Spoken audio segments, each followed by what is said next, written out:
জি hello, আসসালামু আলাইকুম। জি sir. হ্যাঁ স্যার, 200 টাকা জমা দিয়েছেন? স্যার না না দিতে পারি না, আমি আমার মামার কাছে টাকা চাইছিলাম বুঝছেন। মামা তো বলতেছে কো এরকম তো কিছু না, হয়তো দিতেছেও না হইতেছেও না। আমি একটা কথা বলি স্যার। জি স্যার বলেন। আমি একটা কথা বলি, এই যে আপনার দ্বিতীয় গ্রাহক, ঠিক আছে? জি এখানে আপনার দ্বিতীয় গ্রাহক আপনার হাজার হাজার টাকা, লক্ষ লক্ষ টাকা নষ্ট করবেন। এই সুযোগটা, এই ভাগ্যটা কোনোদিনও ফিরে পাবেন না। একটা কথা মনে রাখবেন, আপনি আমাদের দ্বিতীয় গ্রাহক, সর্বকালে দিতেই থাকবেন। এর জন্য এখানে পুরস্কারটা পেয়েছে কি আপনি পেয়েছেন। এখানে কোম্পানি আপনাকে যাবতীয় তথ্যগুলো কোম্পানি আপনাকে দিবে। আপনার ব্যালেন্সে কয় টাকা আছে, এই মাসে কয় টাকা রিচার্জ করেছেন, কোন কোন নাম্বারে কয় মিনিট কয় সেকেন্ড কথা বলেন, একমাত্র অফিস ছাড়া এইসব তথ্যগুলো কেউ দিতে পারে না। আপনাকে যাবতীয় তথ্যগুলো কোম্পানি আপনাকে দিবে, বুঝতে পারছেন? অফিস চাকরি করে। মামা অফিসে চাকরি করে।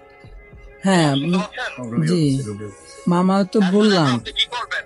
কোম্পানি আপনাকে তথ্য দিতে পারে, কোম্পানি জোর করতে পারে না। না না স্যার ঠিক আছে, আমি মামা ওখানে সেও চাকরি করে বুঝছেন, আমি ওনাকে জিজ্ঞেস আমি করছি। একটা কথা বলি, আপনার মামা খালুকে দিয়ে কোম্পানি বোনাস দেয় নাই, এরকম কিছু মনে করলে আপনি লাইনটি কেটে দেন।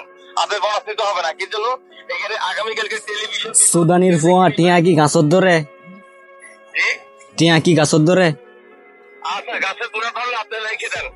আচ্ছা আচ্ছা টাকা পাঠাইতেছি, হেলিকপ্টারে পাঠাইতেছি, হেলিকপ্টারে টাকা পাঠাইতেছি, কোন সময় টাকা পাঠাবেন?